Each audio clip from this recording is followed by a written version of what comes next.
Bom dia, turma do nono ano. Vamos dar continuidade ao nosso assunto sobre a ditadura militar. Hoje nós vamos ver alguns depoimentos sobre esse período tão difícil da nossa história. O conteúdo proposto hoje vai ser os depoimentos sobre a ditadura militar no Brasil. O objetivo é discutir como os agentes do governo atuavam durante os anos de chumbo. Na aula passada, nós trabalhamos a questão da censura e das perseguições políticas durante esse período. Hoje nós vamos falar sobre as diferentes visões sobre o regime militar brasileiro. Com certeza, as visões são diferenciadas de quem estava no poder e quem estava sentindo aí na pele as consequências desse regime. Então, para que nós tenhamos uma melhor compreensão sobre os fatos e os períodos históricos, nós devemos analisar os pontos de vista diferentes. Então, na história, a gente não pode analisar apenas um ponto de vista, nós temos que saber dos dois lados da história, como diz o ditado. Mas quando a gente vai fazer essa análise, a gente tem que ter cautela, nós temos que ter cuidado para não interpretar os fatos do nosso ponto de vista ou de alguma instituição que está no poder. Nós temos que ter cuidado ao analisar esses pontos de vista. Para isso, a gente tem que confrontar esses pontos de vista com outras fontes históricas, outras visões sobre o assunto. Então, por isso é importante nós temos disponíveis várias fontes de estudos, tá bom? A respeito do regime militar brasileiro, além dos relatos das vítimas, nós também vamos analisar relatos dos militares que participaram do governo nesse período. Então, o contato com esses relatos aí vai ajudar a gente fazer a análise desses dois pontos de vista, dos militares e da sociedade civil.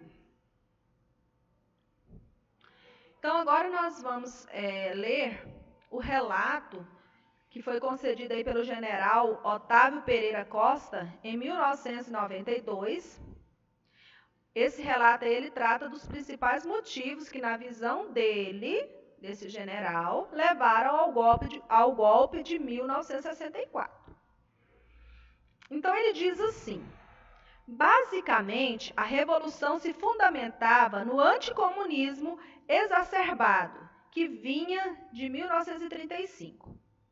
Partia-se da convicção de que estava em marcha uma tentativa de socialização e que o agente dessa socialização era o presidente Goulart.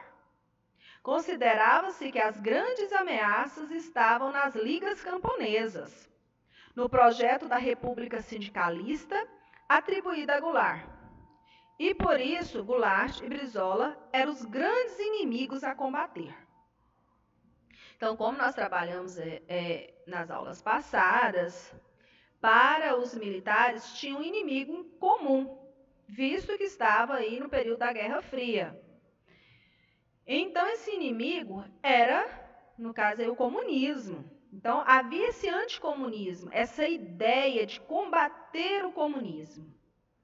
E eles tentavam colocar essa ideia também na mente das pessoas, da sociedade civil, de que era necessário combater o comunismo. E esse comunismo, no caso, aí, estava sendo representado, defendido pelo então presidente Goulart, segundo a visão dos militares.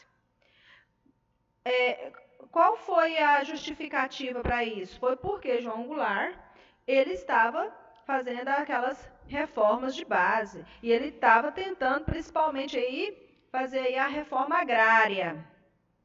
Então, isso aí soou para os militares como ações socialistas que deveriam ser combatidas. Então, essa aí é a visão do senhor general Otávio Pereira Costa. Esse foi o relato de 1992.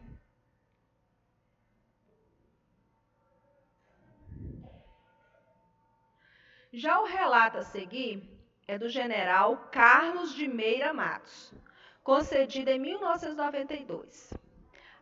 Aborda a existência de grupos divergentes dentro das Forças Armadas. Então, aqui ele já vai ressaltar essa divergência dentro lá das próprias Forças Armadas. A conspiração que acabou na Revolução de 31 de março de 1964 foi uma conspiração multipolar. Houve vários polos de conspiração. E esses polos não tinham muito entendimento. Não havia um líder revolucionário, nem um chefe revolucionário. Havia um descontentamento geral, uma frustração com a posse de João Goulart. Frustração que aumentou quando ele, um ano e pouco depois, fez um movimento derrubando o parlamentarismo, transformando-se em presidente. Em São Paulo, houve 4 ou 5 focos de conspiração. No Rio, houve 4, 5 e outros no Rio Grande do Sul, na Bahia, no Recife e no Paraná. É interessante, todos queriam derrubar o João Goulart, mas não havia um comando, não havia ninguém que coordenasse isso. O que polarizou o movimento foi a hora em que soube que Castelo Branco aceitava a revolução. Então, na foto ao lado, a gente vê o Marechal Humberto de Alencar Castelo Branco, que está subindo a rampa do Palácio do Planalto em Brasília, ao tomar posse como presidente da República em 15 de abril de 1964. Então, essa aí é a visão do general Carlos de Meira Matos.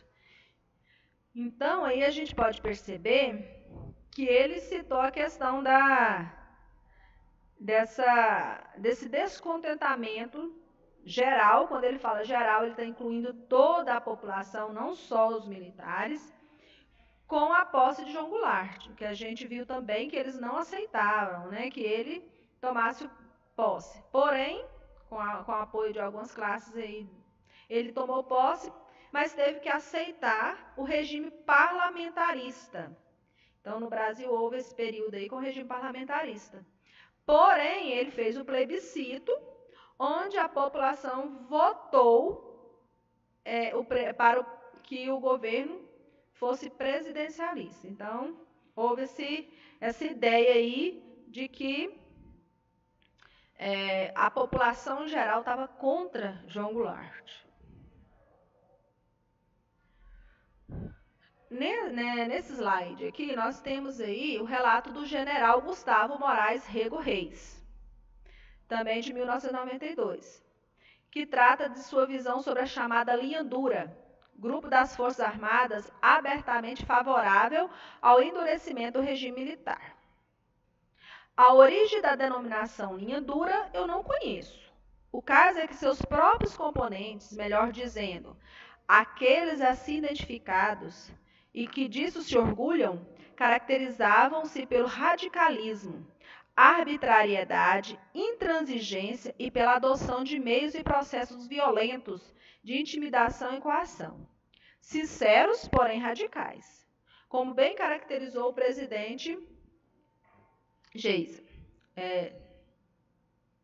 Porém, nem sempre e nem todos sinceros. Os linhas duras não chegaram a constituir organizações estáveis, segmentos ordenados ou estruturas mais ou menos hierarquizadas. Então, Geisel, o presidente Geisel, né, que foi um dos presidentes militares, afirmou aí, né, que essa ala, porque nós vamos ver aí que tem vão ser 2 alas, da linha dura e daqueles que eram mais, vamos dizer assim, mais flexíveis.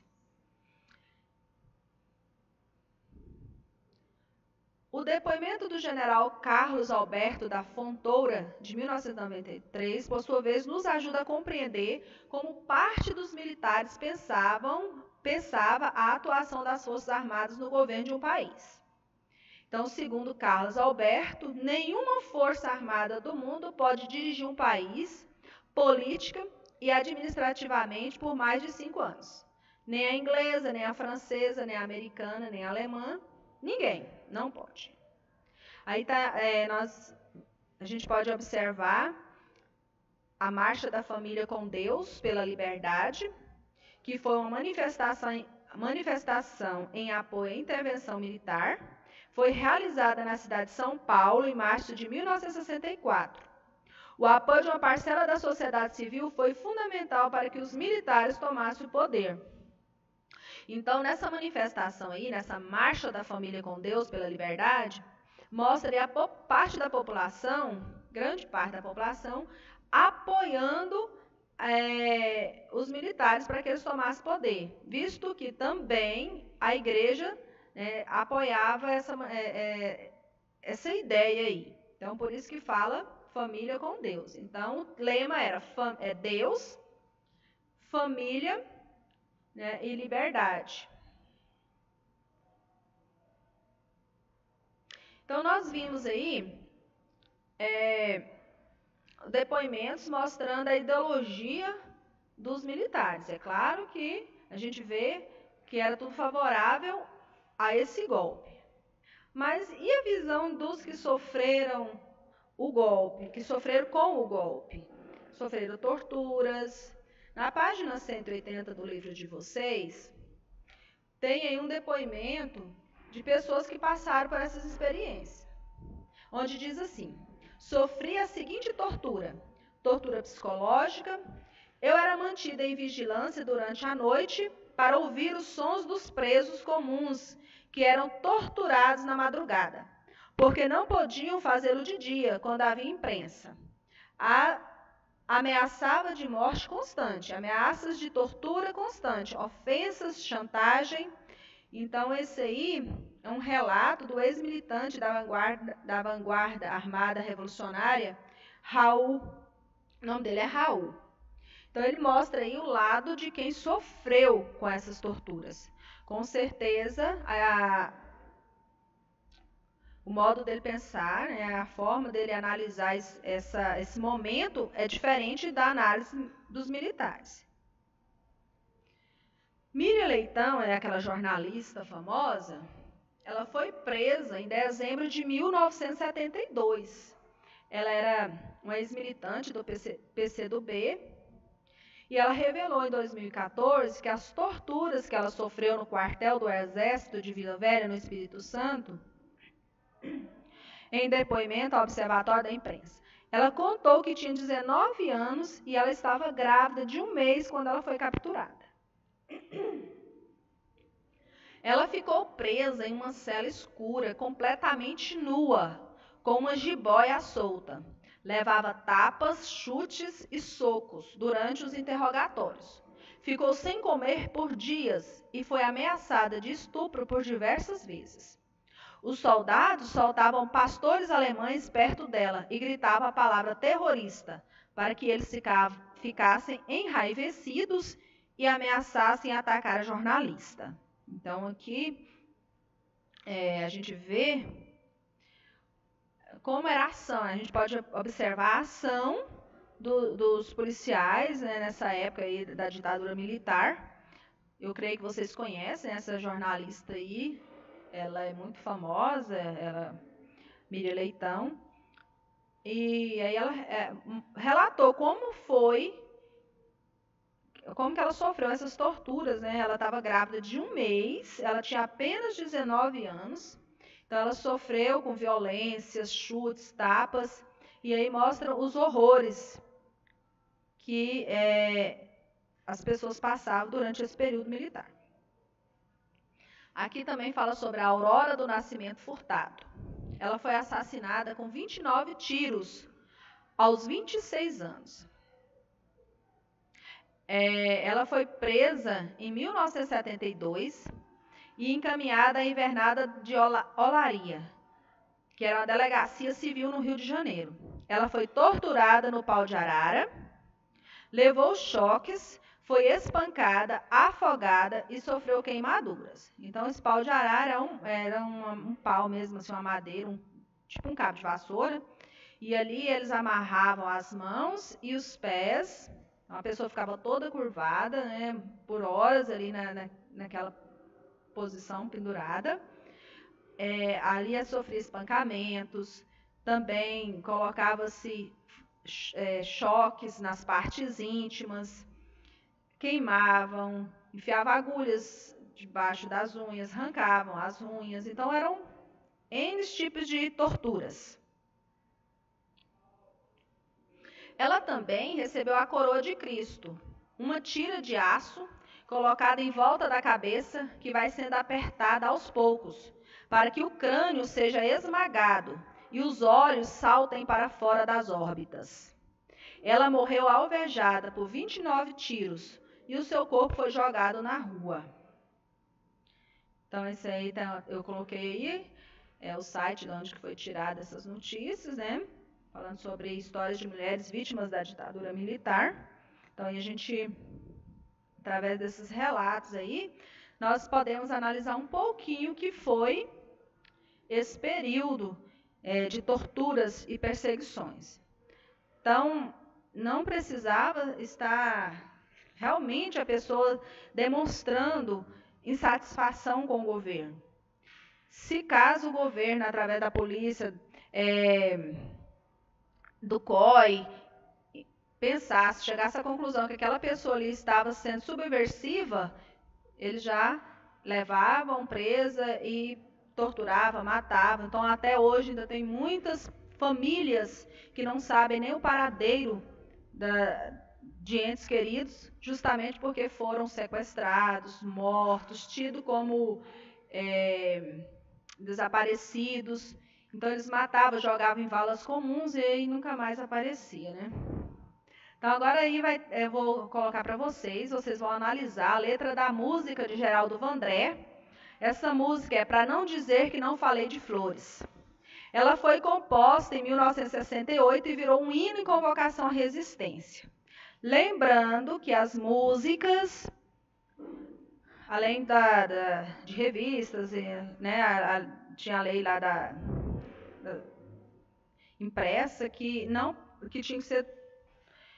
tinha que passar ali pelaquela censura. Então, com certeza, essa letra aí tinha que ser um pouco camuflada a sua mensagem contra a ditadura militar.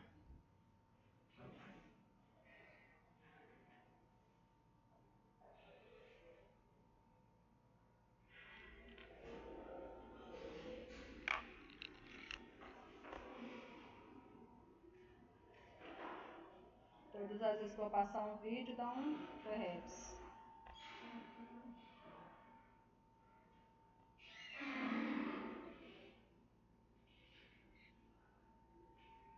Vai dar certo aqui.